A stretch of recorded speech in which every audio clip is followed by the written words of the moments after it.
Bayangkan Anda membeli jam tangan presisi tinggi, sebuah permata rekayasa yang dirancang untuk bertahan selama beberapa dekade. Saat menerimanya, pabrikan memberi Anda manual yang bertuliskan, tidak perlu minyak selamanya, atau ganti saja suku cadangnya setiap 5 tahun. Anda patuh, percaya pada merek tersebut, dan tepat pada tahun ke-6, jam tangan itu berhenti selamanya. Apakah itu kecelakaan? Tidak. Itu adalah pembunuhan legal. Di dunia otomotif, hal yang sama persis terjadi. Ada jurang pemisah yang sangat besar antara apa yang dibutuhkan mesin Anda untuk bertahan hidup dan apa yang dikatakan manual pengguna yang harus Anda lakukan. Pabrikan tidak berbohong, tetapi mereka menghilangkan informasi. Prioritas mereka bukan agar mobil Anda mencapai 500.000 km. Prioritas mereka adalah agar biaya perawatan terlihat rendah selama 3 tahun pertama untuk menarik armada penyewaan besar dan setelah garansi berakhir, Anda kembali ke dealer untuk model baru. Hari ini kita akan memecahkan kode kesunyian. Kita akan memasuki area gelap bengkel untuk mengungkap mengapa frasa seperti oli seumur hidup atau interval 30.000 km adalah hukuman mati bagi poros bubungan dan turbo Anda. Bersiaplah, karena kita akan menganalisis mulai dari kimia asam di karter Anda hingga kebiasaan kecil yang dilakukan 90% pengemudi saat mematikan mesin dan yang sedang memenggal poros engkol mereka pada saat ini. Selamat datang di penderitaan senyap mesin Anda, kita mulai. Kesalahan 15, mitos 200.000 km dan kehancuran TBN. Kesalahan paling legal dan diterima di dunia adalah interval penggantian oli yang diperpanjang. Kita telah dijual gagasan bahwa oli sintetis modern adalah cairan ajaib yang tidak bisa dihancurkan. Tetapi kimia tidak berbohong, dan oli, menurut definisinya, adalah komponen yang dapat dikorbankan. Ketika oli bersirkulasi melalui mesin Anda, ia tidak hanya melumasi, ia bertindak sebagai agen pembersih, pendingin, dan segel hidrolik. Faktor pertama yang membunuh oli bukanlah penggunaan, tetapi oksidasi. Pada suhu operasi, oksigen bereaksi dengan rantai hidrokarbon oli, menciptakan asam organik dan lumpur. Namun, pembunuh senyap yang sebenarnya adalah runtuhnya TBN, Total Base Number. TBN adalah cadangan alkalinitas oli. Inilah yang menetralkan asam korosif yang terbentuk selama pembakaran, terutama ketika belerang dari bahan bakar bercampur dengan uap air yang mengembun. Ketika Anda meregangkan penggantian hingga 20.000 km, TBN seringkali mencapai 0 jauh lebih awal. Pada saat itu, oli menjadi asam. Ia berhenti melindungi dan mulai memakan logam lunak pada bantalan batang penghubung dan poros engkol. Oli modern adalah multiguna, yang berarti mereka menggunakan peningkat indeks viskositas, VIKSI. Ini adalah polimer rantai panjang yang mengembang dengan panas untuk mencegah oli menjadi terlalu encer. Bayangkan mereka seperti pegas mikroskopis. Dalam mesin kompresi tinggi atau turbocharger, polimer ini melewati zona tekanan yang sangat tinggi, seperti lobus poros bubungan atau cincin piston. Stres mekanis ini secara fisik memotong molekul polimer dalam proses yang disebut geseran. Oli yang dimulai sebagai 5W30 setelah 15.000 km penyalahgunaan mungkin telah tergeser menjadi 5W20 atau bahkan kurang. Hasilnya adalah lapisan pelumas yang sangat tipis, sehingga memungkinkan kontak logam ke logam. Ketika aditif dispersan jenuh, mereka tidak lagi dapat menjaga jelaga dan residu karbon dalam suspensi. Residu ini mulai mengendap dan menempel di area aliran rendah, seperti saringan pompa oli. Perawatan legal dealer jarang menyebutkan bahwa meskipun oli bertahan, filter oli seringkali runtuh jauh lebih awal. Ketika filter tersumbat, katup bypass terbuka, dan mesin Anda mulai mengalirkan oli kotor dan tidak tersaring langsung ke bagian paling penting. Anda sedang mengampelas mesin Anda dari dalam sementara Anda berpikir Anda sedang menghemat uang. Kesalahan 14, start dingin dan pelumasan batas. Jika Anda pernah menyalakan mobil Anda dan langsung tancap gas, Anda telah melakukan dosa besar terhadap fisika termal. 70% dari total keausan mesin terjadi dalam 60 detik pertama setelah start. Pada suhu kamar, bahkan oli sintetis terbaik pun kental dibandingkan dengan keadaannya pada 100 derajat. Viskositas kinematik menentukan seberapa cepat oli dapat bergerak dari karter ke kepala silinder. Dalam start dingin ada interval waktu, terkadang beberapa detik, di mana katup beroperasi dalam apa yang kita sebut pelumasan batas. Dalam keadaan ini, tidak ada lapisan oli yang memisahkan bagian-bagian.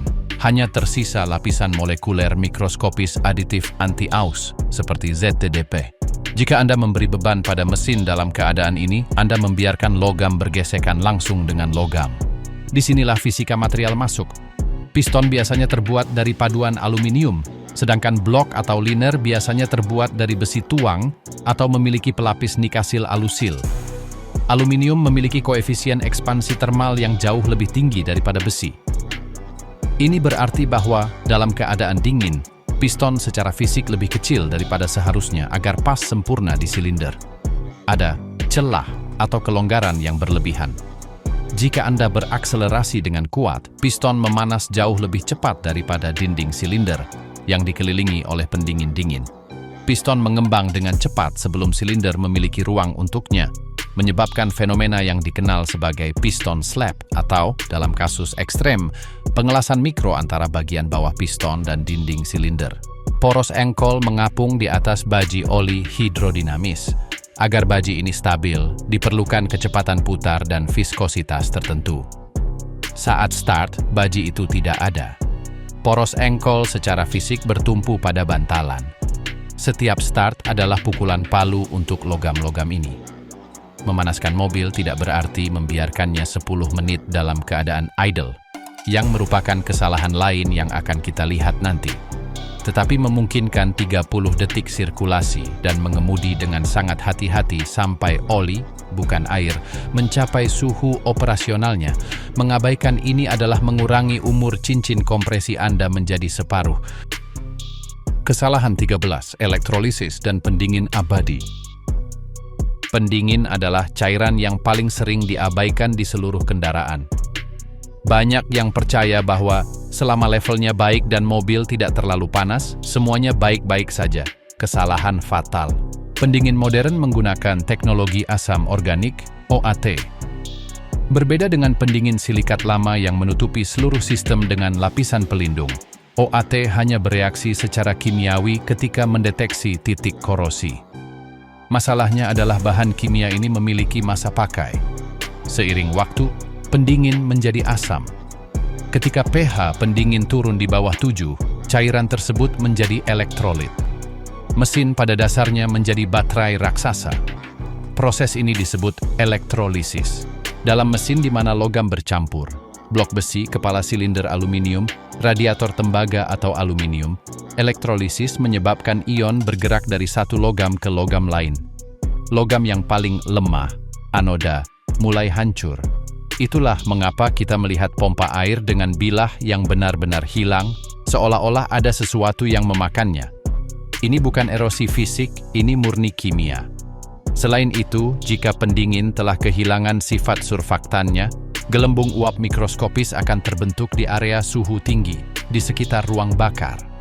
Ketika gelembung-gelembung ini runtuh, mereka menghasilkan gelombang kejut yang sangat kuat sehingga melepaskan fragmen logam dari blok.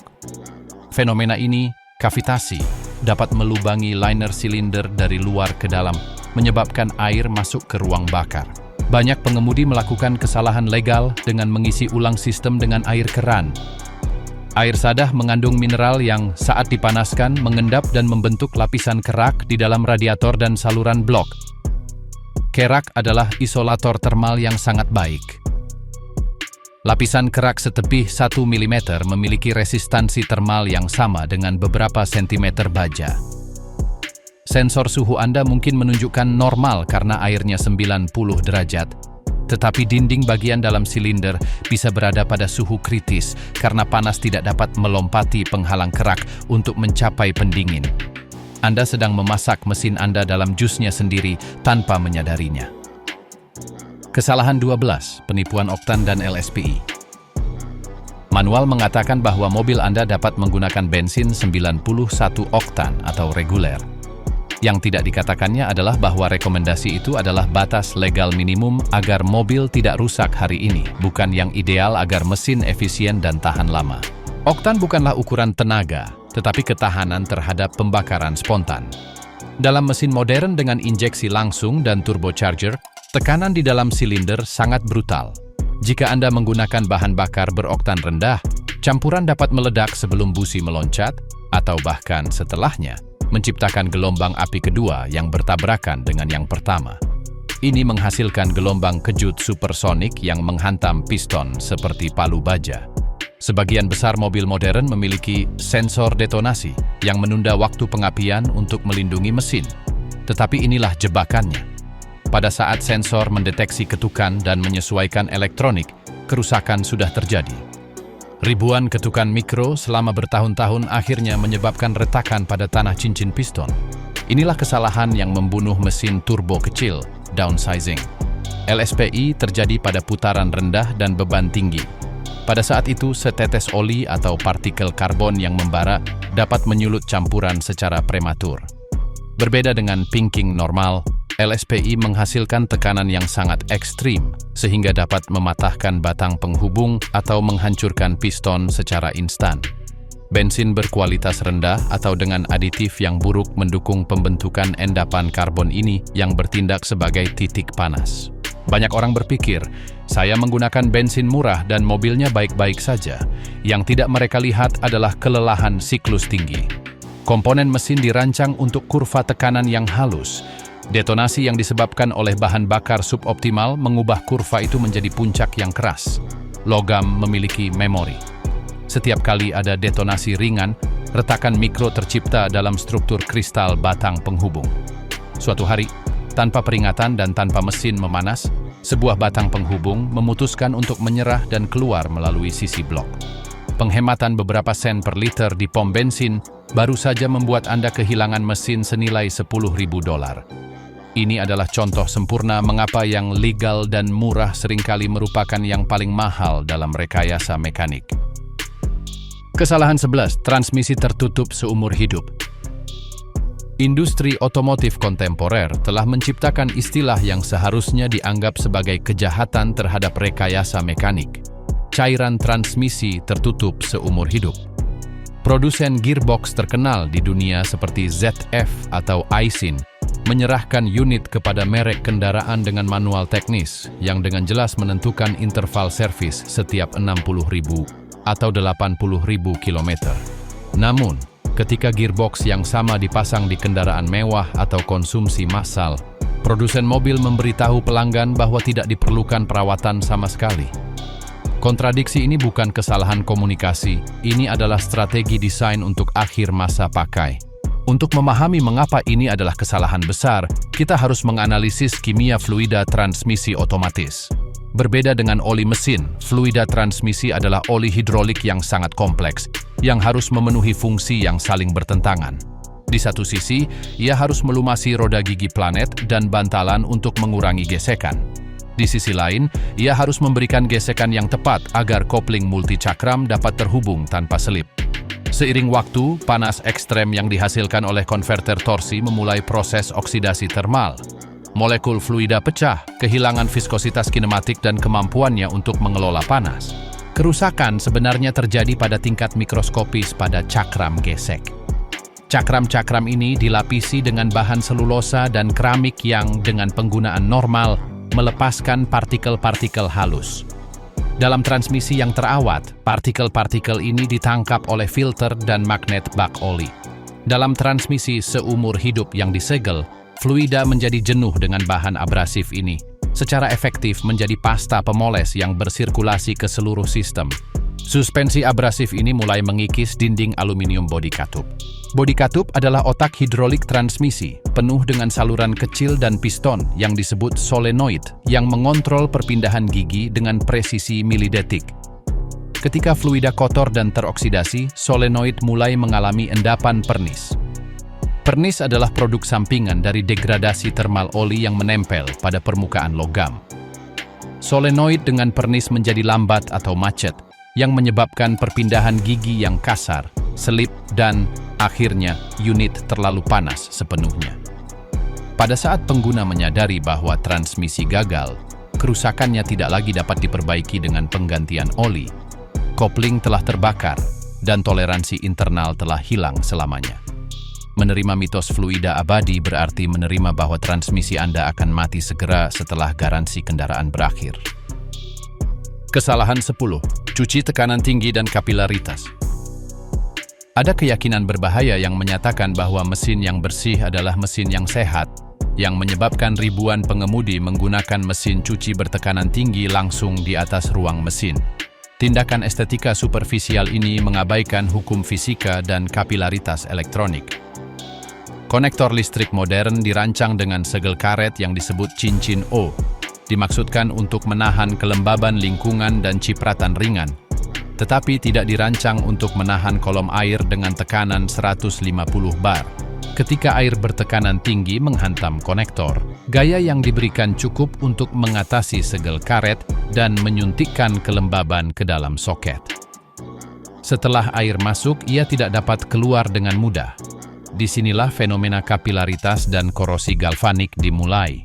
Air mulai mengalir melalui filamen internal kabel tembaga, menjauh dari konektor asli, dan menuju unit kontrol elektronik atau ECU. Dalam beberapa bulan, tembaga bereaksi dengan kelembaban dan residu mineral, menciptakan zat yang dikenal sebagai korosi hijau atau sulfatasi. Lapisan hijau ini meningkatkan resistansi listrik, mengganggu sinyal milivolt dari sensor-sensor penting seperti sensor poros engkol atau sensor massa udara, menyebabkan kegagalan hantu yang hampir tidak mungkin didiagnosis. Selain risiko listrik, pencucian bertekanan tinggi memberikan tekanan termal yang brutal pada komponen mekanis. Jika Anda memutuskan untuk mencuci mesin setelah mengemudi, manifold buang dan blok mesin akan berada pada suhu di atas 200 atau 300 derajat Celcius. Saat menyemprotkan air dingin ke permukaan besi tuang atau aluminium ini, terjadi kejutan termal instan. Kontraksi logam yang tiba-tiba dapat menghasilkan retakan mikro yang tidak terlihat oleh mata manusia, tetapi secara struktural mematikan. Manifold buang dapat melengkung, mematahkan baut pengencang, atau bahkan blok mesin dapat mengalami tegangan internal yang membahayakan kekedapan sambungan. Mesin yang kotor hanyalah tanda penggunaan. Mesin yang dicuci dengan tekanan tinggi adalah bom waktu elektronik dan struktural yang cepat atau lambat akan menimbulkan masalah dalam bentuk korsleting dan kebocoran yang tidak dapat dijelaskan. Kesalahan 9. Aditif pelarut dan pengeringan seal. Dalam upaya membersihkan mesin tanpa membongkarnya, banyak orang menggunakan aditif pelarut yang kuat secara sembarangan. Seringkali berbahan dasar senyawa seperti aseton, toluena, atau alkohol industri. Meskipun bahan kimia ini sangat baik untuk melarutkan endapan karbon yang mengeras, mereka adalah musuh mematikan bagi kimia elastomer. Mesin modern dipenuhi dengan seal, gasket, dan selang yang terbuat dari polimer spesifik seperti fiton atau nitril. Bahan-bahan ini dirancang untuk menahan oli panas, tetapi tidak untuk menahan pelarut agresif yang mengekstrak peliat dari struktur molekulnya. Ketika aditif pelarut bersirkulasi melalui sistem, ia menembus pori-pori seal karet. Saat menguap atau bercampur dengan oli, ia meninggalkan seal dalam keadaan kering, kaku, dan rapuh. Hasilnya adalah serangkaian kebocoran oli yang muncul beberapa minggu setelah menggunakan pembersih ajaib tersebut. Namun, kerusakan paling kritis terjadi pada sistem induksi paksa, khususnya pada turbo supercharger. Pelarut dapat secara harfiah memenggal endapan karbon yang menumpuk di katup intake atau di turbo itu sendiri. Alih-alih larut dengan lembut, karbon terlepas dalam fragmen padat. Fragmen-fragmen ini, yang telah mengeras selama bertahun-tahun karena panas, bergerak dengan kecepatan sonik menuju turbin knalpot. Turbin turbo berputar lebih dari 150.000 putaran per menit. Ketika fragmen karbon padat menghantam bilah turbin pada kecepatan itu, hasilnya adalah bencana. Bahkan benturan mikroskopis pun dapat membuat poros turbo tidak seimbang. Poros yang tidak seimbang menghasilkan getaran yang merusak bantalan hidrodinamik dalam hitungan detik, memungkinkan oli mesin bocor ke intake atau knalpot. Ironinya sangat menyakitkan. Dalam upaya membersihkan dan meningkatkan kinerja dengan pelarut murah, pengemudi akhirnya menghancurkan komponen paling mahal dari sistem udara mesin. Pembersihan kimia harus menjadi proses yang terkontrol dan profesional, bukan eksperimen kimia ala rumahan yang mengabaikan kerapuhan komponen sintetis modern. Kesalahan 8. Turbo coking. Fenomena yang dikenal sebagai turbo choking adalah contoh sempurna bagaimana kesalahan operasi sederhana dapat membatalkan rekayasa canggih selama bertahun-tahun. Turbo supercharger adalah bagian dari rekayasa yang beroperasi di batas fisika, dengan gas buang yang melebihi 900 derajat Celcius, sementara poros berputar di atas lapisan oli setebal hanya beberapa mikron. Masalahnya tidak terjadi saat mesin hidup, tetapi tepat pada detik Anda mematikannya setelah upaya yang berkepanjangan. Ketika Anda langsung mematikan mesin setelah berkendara di jalan raya atau mendaki tanjakan, pompa oli langsung berhenti. Namun, bodi turbo terus memancarkan panas yang sangat besar yang terakumulasi dalam massa besi kornya. Oli yang tersisa di poros turbo berhenti bersirkulasi dan terperangkap dalam perangkap panas. Pada saat itu terjadi pirolisis. Oli memanas begitu banyak sehingga molekul hidrokarbonnya pecah dan karbon memadat, berubah menjadi kerak keras yang dikenal sebagai kokas. Setiap kali Anda mematikan mobil dengan cara ini, Anda menambahkan lapisan karbon padat ke poros turbo. Seiring waktu, lapisan ini mengurangi ruang bebas untuk aliran oli dan mulai bertindak sebagai amplas terhadap bantalan. Akhirnya, saluran oli tertutup sepenuhnya. Poros turbo kehilangan pelumasan dan meleleh dengan bantalan karena panas gesekan. Yang diabaikan dalam manual demi kenyamanan pemasaran adalah bahwa turbo membutuhkan periode pendinginan idle, setidaknya 2 menit setelah perjalanan. Selama waktu ini, oli segar yang bersirkulasi menghilangkan panas berlebih dari poros, menurunkan suhu cukup sehingga saat mesin dimatikan, sisa oli tidak akan berkarbonisasi. Mengabaikan siklus termal ini, pada dasarnya, membakar sistem pelumasan dari dalam, mengubah oli berkualitas tinggi menjadi residu padat yang menjamin kematian turbo supercharger jauh sebelum bagian mesin lainnya menunjukkan tanda-tanda penuaan. Kesalahan 7. Cairan rem hidroskopik. Sistem pengereman, tidak diragukan lagi, adalah komponen keselamatan aktif paling kritis dari kendaraan bermotor apapun, namun perawatannya paling diabaikan oleh sebagian besar pengguna dan bengkel. Kesalahan terletak pada ketidakpahaman sifat kimia fluida rem yang merupakan zat hidroskopik. Ini berarti ia memiliki afinitas kimia alami terhadap air dan memiliki kemampuan untuk menyerap kelembaban langsung dari udara melalui pori-pori selang karet dan ventilasi tutup reservoir. Bahkan dalam sistem yang tersegel sempurna, fluida rem dapat menyerap hingga 2% volumenya dalam air hanya dalam 1 tahun penggunaan normal. Proses ini tidak terlihat tetapi menghancurkan. Bahaya besar pertama adalah penurunan drastis titik didih fluida. Fluida rem standar DOT4 memiliki titik didih kering sekitar 230 derajat Celcius. Namun, ketika kandungan air mencapai hanya 3,7%, titik didih itu turun berbahaya mendekati 150 derajat Celcius. Selama penurunan panjang di daerah pegunungan atau pengereman darurat pada kecepatan tinggi, gesekan antara bantalan dan cakram menghasilkan panas yang sangat besar yang ditransfer ke fluida. Jika fluida mengandung air, air ini akan berubah menjadi uap. Karena uap adalah gas, dan gas dapat dikompresi, tidak seperti cairan, pedal rem akan ambles hingga ke lantai tanpa menawarkan perlawanan, sebuah fenomena yang dikenal sebagai vapor lock yang membuat pengemudi kehilangan rem pada saat paling kritis. Namun bahayanya tidak hanya terbatas pada hilangnya daya pengereman. Air dalam sistem memulai proses oksidasi internal galvanik. Sistem rem modern terdiri dari campuran logam, aluminium di pompa utama, baja di saluran, tembaga di beberapa sambungan, dan besi di silinder roda. Air bertindak sebagai elektrolit yang memfasilitasi korosi antar logam-logam ini.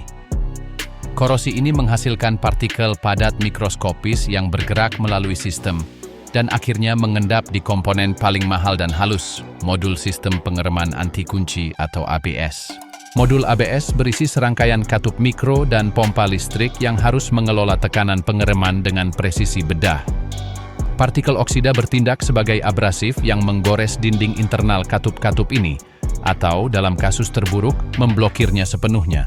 Satu butir oksida saja dapat mencegah katup solenoid menutup dengan benar, yang menyebabkan mobil menarik ke satu sisi saat mengerem, atau sistem ABS gagal sepenuhnya dalam situasi panik. Penggantian modul ABS dapat menelan biaya ribuan dolar, angka yang sangat besar dibandingkan dengan biaya yang tidak signifikan untuk mengganti fluida rem setiap 2 tahun. Mengabaikan hidroskopisitas fluida berarti membiarkan kelembaban diam-diam menggerogoti integritas struktural rem Anda dan kesehatan dompet Anda. Kesalahan 6. Mengemudi saat cadangan bahan bakar dan kavitasi pompa. Ada kebiasaan yang sangat mendarah daging di kalangan pengemudi untuk menunggu hingga lampu indikator bahan bakar menyala atau bahkan hingga jarum menyentuh nol mutlak sebelum mengunjungi pompa bensin. Kesalahan perilaku ini mengabaikan 2 prinsip mendasar dalam rekayasa sistem bahan bakar, pendinginan imersi dan dinamika fluida dalam ruang terbatas. Di hampir semua kendaraan modern, pompa bahan bakar direndam di dalam tangki. Dan ini bukan masalah penghematan ruang, melainkan manajemen termal. Pompa bahan bakar adalah motor listrik berkecepatan tinggi yang menghasilkan panas yang cukup besar selama pengoperasiannya. Bahan bakar yang mengelilingi pompa berfungsi sebagai penyerap panas raksasa, menyerap energi termal dan menjaga suhu operasinya tetap stabil. Ketika ketinggian bahan bakar turun terlalu rendah, pompa akan terpapar udara di dalam tangki. Udara adalah konduktor termal yang sangat buruk dibandingkan dengan cairan, yang menyebabkan suhu internal gulungan motor pompa melonjak. Panas berlebihan ini merusak pernis isolasi kabel dan merusak komponen plastik internal, secara drastis memperpendek umur komponen. Masalah kritis kedua adalah pengumpulan sedimen dan kavitasi. Meskipun tangki modern terbuat dari polietilen berdensitas tinggi untuk mencegah korosi, bahan bakar itu sendiri dapat mengandung kotoran dan air yang terkondensasi selalu mengendap di dasar karena densitasnya yang lebih tinggi. Dengan terus-menerus berkendara dengan tangki rendah, pompa terpaksa menyedot bahan bakar dari area di mana konsentrasi kontaminan ini paling tinggi. Meskipun ada filter atau prafilter, partikel yang lebih kecil dapat melewatinya, bertindak sebagai proyektil terhadap impeller internal pompa. Selain itu, ketika ketinggian sangat rendah dan kendaraan berbelok atau berakselerasi, bahan bakar akan bergeser, memungkinkan pompa untuk menyedot udara sesaat. Ini menghasilkan fenomena yang dikenal sebagai kavitasi, di mana gelembung uap terbentuk karena penurunan tekanan yang tiba-tiba. Ketika gelembung-gelembung ini pecah di dekat permukaan logam pompa, mereka menghasilkan gelombang kejut dengan tekanan lokal ribuan atmosfer yang secara harfiah dapat merobek potongan logam dari impeller. Pengemudi yang selalu berkendara dengan cadangan bahan bakar sedang mengutuk pompanya untuk mati perlahan karena panas berlebih dan erosi mekanis, mengubah suku cadang yang seharusnya bertahan seumur hidup mobil menjadi pengeluaran berulang yang dapat dihindari. Kesalahan 5. Idling berkepanjangan untuk memanaskan. Ritual menghidupkan mesin dan membiarkannya diam selama 10 atau 15 menit di pagi hari sebelum berangkat adalah sisa-sisa era karburator yang saat ini merusak mesin injeksi langsung. Pada mesin dingin, unit kontrol elektronik memerintahkan campuran yang sangat kaya, yaitu menyuntikkan bahan bakar jauh lebih banyak dari yang dibutuhkan untuk pembakaran guna mengkompensasi kurangnya panas dan mencegah mesin mati. Masalahnya adalah, saat idling, mesin menghasilkan panas pembakaran yang sangat sedikit, dan oli membutuhkan waktu yang sangat lama untuk mencapai suhu operasionalnya. Selama periode campuran kaya yang berkepanjangan ini, kelebihan bensin tidak terbakar sepenuhnya. Sebagian bahan bakar dalam keadaan cair ini mengenai dinding silinder dan mencuci lapisan oli pelumas yang melindungi ring piston. Fenomena ini dikenal sebagai pencucian silinder dan menyebabkan kontak langsung logam dengan logam pada tahap di mana mesin paling rentan. Selain itu, bahan bakar yang mencuci dinding akhirnya mengalir ke bak mesin, bercampur dengan oli mesin. Proses ini disebut pengenceran bahan bakar dan secara drastis mengurangi viskositas oli, menurunkan kapasitas bebannya dan membuat bantalan poros engkol rentan terhadap keausan dini. Namun kerusakan tidak berhenti pada pelumasan. Mesin yang diam tidak pernah mencapai suhu pembakaran ideal untuk pembakaran yang bersih.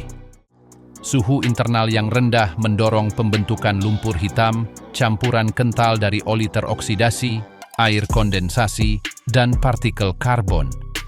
Lumpur ini mulai mengendap di saluran oli yang sempit dan disaringan hisap pompa oli, membatasi aliran vital. Untuk kendaraan diesel modern yang dilengkapi dengan filter partikulat, idling yang berkepanjangan adalah bunuh diri mekanis. Karena tidak menghasilkan panas yang cukup dalam gas buang, filter partikulat cepat tersumbat jelaga. Karena mesin tidak di bawah beban, kondisi untuk regenerasi otomatis tidak pernah tercapai, yang akhirnya memblokir sistem pembuangan dan memaksa pembersihan manual yang mahal atau penggantian filter. Cara yang benar untuk memanaskan mesin modern adalah menunggu sekitar 30 detik agar oli bersirkulasi dan kemudian mulai berkendara dengan lembut. Dengan cara ini mesin bekerja di bawah beban, menghasilkan panas dengan cepat, campuran menjadi lebih sedikit dalam beberapa menit, dan oli mencapai suhu perlindungannya jauh lebih awal, menghindari pengenceran dan pembentukan lumpur yang memperpendek umur mesin. Kesalahan 4. Mitos tentang oli kental untuk mesin tua. Ada nasihat mekanik kuno yang menyatakan bahwa seiring dengan bertambahnya kilometer pada mesin dan mulai mengonsumsi sedikit oli, viskositas harus dinaikkan, misalnya dari 5W30 menjadi 20W50. Praktik ini, meskipun terdengar logis untuk mengurangi kebocoran atau konsumsi, adalah kesalahan fatal pada mesin yang dirancang dengan toleransi modern. Mesin saat ini dibuat dengan presisi mikrometer dan saluran pelumasannya bersifat kapiler, sangat tipis untuk mengoptimalkan tekanan dan aliran oli.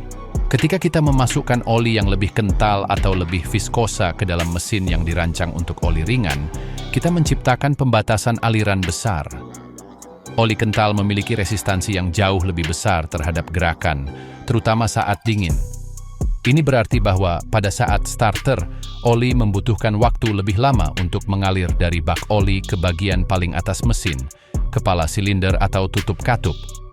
Poros bubungan dan pengangkat hidrolik adalah yang pertama menderita. Dengan beroperasi tanpa tekanan oli selama beberapa detik tambahan setiap pagi, keausan pada lobus poros bubungan dipercepat secara eksponensial. Selain itu, banyak mesin modern menggunakan sistem distribusi variabel yang bergantung pada tekanan hidraulik oli untuk menyesuaikan waktu katup. Sistem ini menggunakan solenoid dan aktuator dengan lubang seukuran jarum. Oli yang terlalu kental tidak dapat mengalir dengan benar melalui lubang-lubang ini, yang menyebabkan kesalahan waktu, kehilangan tenaga, peningkatan konsumsi bahan bakar, dan kegagalan sistem distribusi variabel yang pada akhirnya yang perbaikannya biasanya sangat mahal. Oli yang lebih kental juga menghasilkan lebih banyak gesekan internal, yang meningkatkan suhu operasional mesin. Berlawanan dengan kepercayaan umum, oli kental tidak melindungi lebih baik pada suhu tinggi di mesin modern. Bahkan, dengan mengalir lebih lambat, ia menghilangkan lebih sedikit panas dari komponen internal seperti piston dan bantalan. Peningkatan konsumsi oli pada mesin tua biasanya disebabkan oleh segel katup yang mengeras atau ring piston yang menempel karena lumpur, masalah yang diperparah dengan oli yang lebih berat. Mengikuti rekomendasi pabrikan sepanjang masa pakai kendaraan adalah satu-satunya cara untuk memastikan bahwa pelumasan mencapai setiap sudut mesin dengan kecepatan dan tekanan yang diperlukan untuk mencegah kerusakan akibat gesekan kering. Kesalahan 3. Kebocoran vakum dan injeksi kurang. Dalam keseimbangan halus pembakaran internal, rasio stoikiometrik adalah hukum mutlak. Agar mesin bensin beroperasi secara efisien, ia harus mencampur dengan tepat 14,7 bagian udara per setiap bagian bahan bakar. Namun, salah satu kesalahan paling umum dalam perawatan pencegahan adalah mengabaikan retakan kecil pada selang karet, segel injektor, atau gasket manifold intake. Ketidaksempurnaan ini menyebabkan apa yang kita kenal sebagai kebocoran vakum, yaitu masuknya udara yang tidak terukur, yang terjadi setelah sensor aliran udara atau massa udara.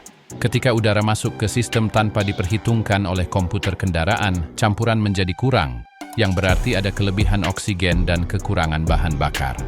Sekilas, pengemudi yang ceroboh mungkin berpikir ini bagus karena menghemat bensin, tetapi kenyataan termodinamikanya mengerikan. Bahan bakar di ruang bakar tidak hanya berfungsi untuk menghasilkan energi, tetapi juga memiliki fungsi pendinginan yang penting. Saat menguap, bahan bakar menyerap panas dari dinding silinder dan katup. Campuran yang kurang tidak memiliki efek pendinginan ini, yang meningkatkan suhu pembakaran ke tingkat yang melebihi batas metalurgi komponen. Gejala pertama dari campuran kurang yang berkelanjutan terlihat pada busi. Elektroda yang dirancang untuk menahan kondisi ekstrem mulai mengalami proses erosi termal yang dipercepat. Dalam kasus yang parah, suhu sangat tinggi sehingga elektroda pusat busi dapat mencapai titik lelehnya. Secara harfiah meleleh di dalam ruang bakar. Logam cair ini dapat terlepas dan menyebabkan kerusakan dahsyat pada dinding silinder atau, yang lebih buruk, bertindak sebagai titik pijar yang menyebabkan pre-ignition bahan bakar, sebuah fenomena yang dapat menghancurkan piston dalam hitungan detik. Katup buang adalah korban berikutnya. Tidak seperti katup hisap yang menerima udara segar, katup buang terus-menerus dibasahi oleh gas panas. Kebocoran vakum meningkatkan suhu gas-gas ini hingga titik di mana logam katup mulai melunak. Ini menyebabkan dudukan katup berubah bentuk atau tepi katup terbakar, yang mengakibatkan hilangnya kompresi total. Mengabaikan desisan kecil di bawah kap mesin atau selang vakum yang kering, pada dasarnya adalah membiarkan obor tak terlihat bekerja perlahan di jantung mesin Anda, melelehkan komponen yang harganya ribuan dolar karena tidak menginvestasikan beberapa sen untuk sepotong karet baru. Kesalahan 2. Karbonisasi pada katup injeksi langsung. Evolusi teknologi membawa kita pada mesin injeksi langsung bensin yang dikenal sebagai GDI, yang menjanjikan tenaga lebih besar dan konsumsi lebih rendah dengan menyuntikkan bahan bakar langsung ke ruang bakar daripada ke port intake. Namun, inovasi ini memperkenalkan kesalahan desain yang tidak disadari banyak pemilik dan pada akhirnya mencekik mesin, penumpukan karbon besar-besaran pada katup intake. Pada mesin injeksi tidak langsung tradisional, bensin yang mengandung aditif deterjen terus-menerus membasahi bagian belakang katup intake, menjaganya tetap bersih dari residu oli dan kerak karbon. Pada mesin GDI, ini tidak pernah terjadi. Masalah diperparah oleh sistem ventilasi positif bak mesin, yang mensirkulasi ulang uap oli ke intake untuk dibakar. Uap oli ini bersentuhan dengan katup intake, yang berada pada suhu yang sangat tinggi. Karena tidak ada semprotan bensin yang membersihkannya, oli termasak di atas logam, membentuk kerak karbon keras dan kasar yang tumbuh setiap kilometer yang ditempuh. Proses ini berbahaya karena terjadi secara bertahap, merampas efisiensi volumetrik mesin. Seiring bertambahnya endapan karbon, geometri saluran masuk berubah. Aliran udara yang seharusnya laminar dan cepat untuk pembakaran yang efisien menjadi bergejolak dan terbatas. Ini seperti mencoba lari maraton sambil bernapas melalui sedotan yang penuh pasir. Mesin kehilangan tenaga, putaran idle menjadi tidak stabil, dan konsumsi bahan bakar melonjak karena komputer mencoba mengkompensasi kekurangan udara dengan menyuntikkan lebih banyak bensin, yang pada gilirannya menghasilkan lebih banyak karbon, menciptakan siklus setan degradasi mekanis. Jika pembersihan profesional katup-katup ini tidak dilakukan melalui metode seperti peledakan cangkang kenari atau pelarut khusus setiap 60.000 atau 70.000 kilometer, penumpukan dapat menjadi sangat parah sehingga mencegah katup menutup sepenuhnya. Ini menyebabkan misfire dan dapat menyebabkan potongan karbon lepas dan jatuh ke silinder, menggores dinding atau merusak katalis. Injeksi langsung adalah keajaiban rekayasa, tetapi tanpa manajemen karbonisasi yang sadar, mesin ditakdirkan untuk mati lemas prematur, menjadi bayangan dari apa yang dulu saat keluar dari dealer. Kesalahan 1. Kebiasaan kopling dan beban aksil. Kita sampai pada kesalahan nomor 1, kebiasaan yang paling merusak dan, secara paradoks, yang paling umum di antara pengemudi kendaraan dengan transmisi manual. Menjaga pedal kopling tetap tertekan saat menunggu di lampu lalu lintas, atau membiarkan kaki sedikit bersandar di atasnya saat mengemudi. Perilaku ini adalah serangan langsung terhadap salah satu komponen mesin yang paling vital dan paling kurang dipahami, bantalan dorong poros engkol. Untuk memahami keseriusan kesalahan ini, kita harus memvisualisasikan poros engkol. Ini adalah poros utama yang mengubah gerakan vertikal piston menjadi rotasi. Poros engkol memiliki permainan lateral minimal yang dikendalikan oleh bantalan dorong atau aksial. Saat Anda menekan pedal kopling, sistem hidrolik mengerahkan tekanan besar, ratusan pon, untuk memisahkan cakram gesek dari roda gila. Gaya ini tidak hilang di udara. Gaya ini ditransmisikan langsung ke poros engkol, mendorongnya ke bagian depan blok mesin. Bantalan dorong dirancang untuk menahan beban aksial sesaat selama perpindahan gigi, tetapi tidak untuk menahan tekanan itu selama beberapa menit penuh di setiap lampu lalu lintas. Dengan menjaga kopling tetap tertekan, Anda memaksa poros engkol berputar saat didorong kuat-kuat ke bantalan ini.